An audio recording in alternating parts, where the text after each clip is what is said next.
Es complicado asimilar lo que ha pasado esta semana en la localidad de Adra. La Guardia Civil ha sido víctima de un asalto literal. Narcotraficantes del lugar, y seguro familiares de estos, han quemado el coche de las fuerzas del orden tras acudir a la zona por una falsa llamada de auxilio. Esto viene en respuesta, o más bien en venganza, después de que unos agentes de la Guardia Civil descubrieran e incautaran 3 lanchas motoras, supuestamente, aunque ya se ve que no hace falta suponer nada, utilizadas para el transporte y mercadeo de sustancias ilegales. Por suerte a los agentes no les sucedió nada. Aún así, algunos de ellos, residentes en Adra, que trabajan en la Guardia Civil para proteger a la población y salvar sus vidas cuando es necesario hacerlo, recibieron un aviso, o más bien una amenaza, de estos delincuentes. Un mensaje que debería importar, y mucho, sobre todo para no poner en peligro sus vidas. La amenaza dice lo siguiente: perro de mierda, te voy a pegar 20 tiros, iré a por ti y a por quien haga falta. Solo hay que ver que esta gentuza no va en broma con el mensaje, pero hay cierto personaje que este tipo de intimidaciones e incluso ultimátum a los agentes de la ley le entra por un oído y le sale por el otro. Se ríe a carcajadas en la cara de la Guardia Civil y de la Policía Nacional, y me refiero al magistrado y ministro del Interior del Gobierno de España, Fernando Grande Marlaska. Un sujeto que ha llegado a decir e insistir que la Guardia Civil cuenta con medios suficientes para luchar contra el narcotráfico, y que todo lo que se cuenta sobre que no tienen suficientes herramientas para luchar contra el tráfico de estupefacientes es un bulo. Y esto lo dice sentadito en un cómodo sillón de un gran despacho, con 2 protuberancias bien puestas en cierta zona donde se encuentra el miembro viril, para algunos, donde la única amenaza que tiene es que se le acabe el alcohol en la nevera portátil instalada en su gabinete de interior, porque hay que estar muy mal de la cabeza o muy subido de grados para decir algo así y quedarse tan ancho. Yo no sé si es que a este individuo le importa poco o nada las vidas de los agentes de la Guardia Civil y de la Policía Nacional, o está totalmente ciego y no quiere ver la realidad de lo que está ocurriendo con el narcotráfico en zonas como Adra, El Ejido, Barbate, Tarifa y otras localidades. ¿A qué espera para hacer algo?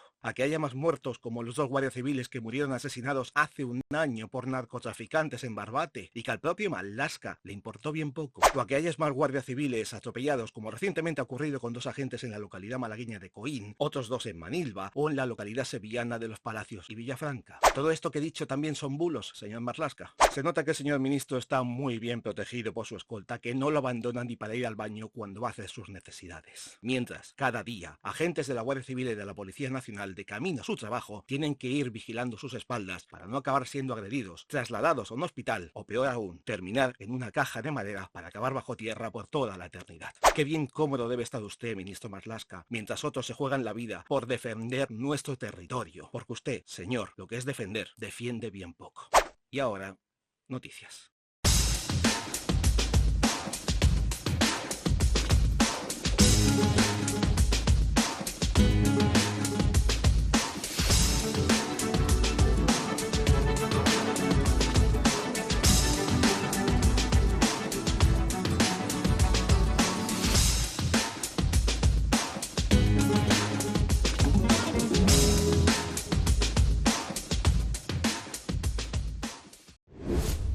La Policía Nacional ha detenido al pirómano que mantenía en vilo tanto a los agentes de seguridad como a los ciudadanos. Su única distracción era incendiar contenedores de basura en la zona de Nueva Andalucía, con el único propósito de causar daño y obtener cierto placer con estos actos vandálicos. El individuo de 38 años fue arrestado la medianoche del viernes 21 de febrero en el bar La Vecina, gracias a la colaboración de los vecinos y a la intervención del Grupo Séptimo de la Brigada Provincial de Policía Judicial de la Policía Nacional. El presunto delincuente, un hombre de complexión gruesa y cabello moreno corto con entradas pronunciadas, es muy conocido en el barrio. Durante el día trabajaba como vendedor ambulante de lotería en las calles de Nueva Andalucía, pero por la noche se dedicaba a incendiar contenedores, como quedó registrado en un vídeo difundido por los medios de comunicación locales.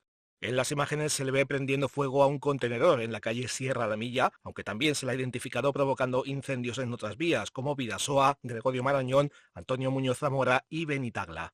Los daños ocasionados ascienden a 30.000 euros. En la lista de desperfectos se incluye 2 vehículos, uno de ellos con daños estimados en 4.000 euros y el otro por determinar. Desperfectos en una fachada con un importe aproximado de 1.000 euros, un escaparate de una ortopedia por valor de 10.000 euros y 10 depósitos de basura, cada uno de ellos de un valor medio de 1.500 euros y un total de 15.000 euros. Importe de daños que, no olvidemos, pagarán los propios almerienses con sus impuestos por culpa de un delincuente cuyo entretenimiento era destrozar el mobiliario urbano de la ciudad de Almería. Si observas algún tipo de acto vandálico que perjudica a tu calle o a otro lugar de la ciudad, no tengas miedo y llama a la policía local o a la Policía Nacional para que vengan y se encarguen de detener al delincuente o a los delincuentes. Por tu ciudad, por la de todos, por Almería, Seamos responsables de su cuidado. No salimos de la página de sucesos en Almería. Máxima preocupación de vecinos y comerciantes de la ciudad por el incremento de robos en domicilios, comercios, trasteros y garajes durante los últimos meses. Una situación que ha provocado un clima de inseguridad extrema en los almerienses. Esto ha obligado a la Policía Nacional de la capital a redoblar sus medidas de seguridad en la lucha contra unos delincuentes que no tienen la más mínima vergüenza a la hora de robar a otros ciudadanos. Los barrios donde más se concentran los robos son el centro de Almería, Nueva Almería y Cortijo Grande. A pesar de que en 2024 el número de actividades delictivas criminales había descendido un 0,4% en la provincia, en la ciudad de Almería la cifra de delitos ha alcanzado los 7.500, la mayoría de ellos son hurtos. El aumento de actos delictivos en la capital ha llevado a que el número de detenciones por parte de la Policía Nacional también se haya elevado de manera considerable. El último de los arrestos tuvo lugar el pasado martes 18 de febrero, en el que agentes detuvieron a un hombre de 26 años por su participación en 6 robos con fuerza en distintos comercios de la capital. Estos tuvieron lugar entre diciembre de 2024 y enero de 2025. La policía ha podido detenerlo debido a que el delincuente usaba siempre el mismo modo de operación de los robos, lo que dio lugar al hallazgo de su paradero. El Salón Noble del Ayuntamiento de la capital recibió en el último pleno a una representación de madres y padres de alumnos del Colegio de Educación Infantil y Primaria Ferrer Guardia. El grupo se presentó frente a la alcaldesa María del Mar Vázquez y miembros de los partidos políticos representados para formalizar una queja cuya reivindicación viene de mucho tiempo atrás. En el turno de ruegos y preguntas, los padres exigieron que el ayuntamiento se comprometa a restaurar los desperfectos que tiene el centro educativo y que supone un peligro importante para los alumnos de educación infantil y primaria. En concreto, y según imágenes aportadas por los padres, se pueden ver baños precintados, hielos operativos, váteres sujetos con bridas, espejos rotos sostenidos con cinta adhesiva, persianas atadas con cables, paredes con manchas de humedad tapadas con cartulinas o cajetines tapados con papel de aluminio, además de puertas de aseos que no cierran o pistas deportivas en un estado deplorable.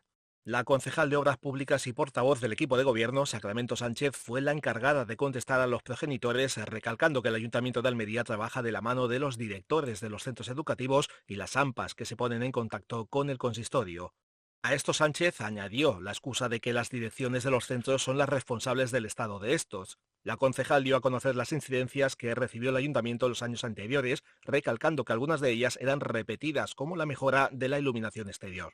Al comentario de los padres sobre que siguen esperando el proyecto de reforma comprometido por la Junta de Andalucía, Sacramento Sánchez explicó la necesidad de hacer una reforma general del Centro Ferrer Guardia y recordó que este se encuentra dentro del Plan de Infraestructuras andaluz. Lo que no supo decir es en qué punto se encuentra el proyecto y recalcó al PSOE que ha tenido que llegar a un gobierno del PP para que el Ferrer y Guardia esté contemplado en el Plan de Infraestructuras. Almería da un paso importante en beneficio de la historia democrática de la ciudad.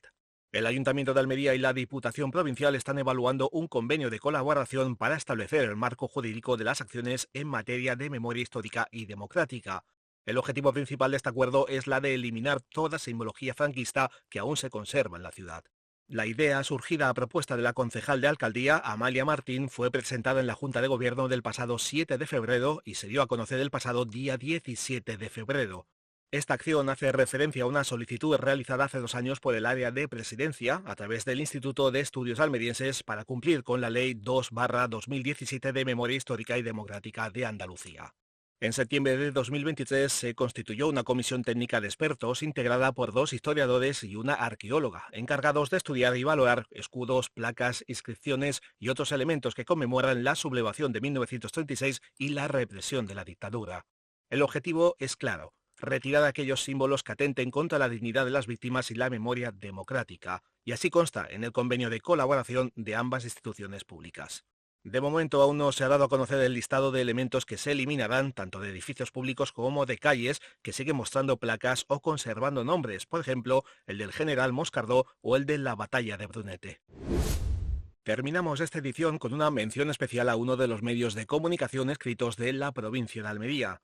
A pocos días de que se celebre el Día de Andalucía, concretamente el 28 de febrero, por si alguno no sabe la fecha, la Junta de Andalucía ha dado a conocer las personas e instituciones que recibirán la bandera de Andalucía y que contribuyen a hacer una Almería mejor, más próspera, con más posibilidades para todos, más inclusiva y dinámica. Este galardón se compone de 11 categorías y en una de ellas, La Voz de Almería, ha sido reconocida con la bandera de Andalucía, las ciencias sociales y las letras. Un premio que, según Aránzazu Martín, delegada del Gobierno de la Junta en Almería, por sus páginas, en sus 85 años de historia, han pasado las noticias más agradables y también las más duras que ha vivido la sociedad almeriense, pero siempre aportando credibilidad y haciendo periodismo de calidad. Martín ha recalcado que La Voz de Almería ha sido escuela de los grandes maestros del periodismo y ha visto desfilar a las mejores plumas de la provincia. Sin duda, es un ejemplo de nuestro periodismo local, donde priman los intereses de los vecinos, de los municipios y, sobre todo, un periodismo muy cercano al ciudadano. Enhorabuena a La Voz de Almería por este más que reconocido premio y por sus 85 años de historia y de historias que los almerienses han leído en sus páginas, mostrando cada rincón, cada ámbito y la vida tanto de sus habitantes como de la propia ciudad y provincia de Almería. Llegamos al final de la edición de esta semana. ¿Qué te ha parecido el resumen semanal? ¿Crees que ha faltado algo de interés? Deja tu opinión en comentarios y te leo. No olvides dar like al vídeo, suscríbete al canal si no lo has hecho ya y comparte para que llegue lejos. De esta manera apoyas al canal, das más visibilidad y en un futuro se podrán hacer más cosas. Si quieres proponer temas que interesen o denunciar algo que perjudica la vida diaria de la capital o de algún pueblo de la provincia, hazlo llegar con pruebas y se enviará a quien corresponda esperando su respuesta. Si no contestan, la denuncia se publicará en la siguiente edición. Muy buenas a todos, sacias y sacios, gracias por escucharnos una semana más y hasta una próxima edición de Esto es Almería, Sacio.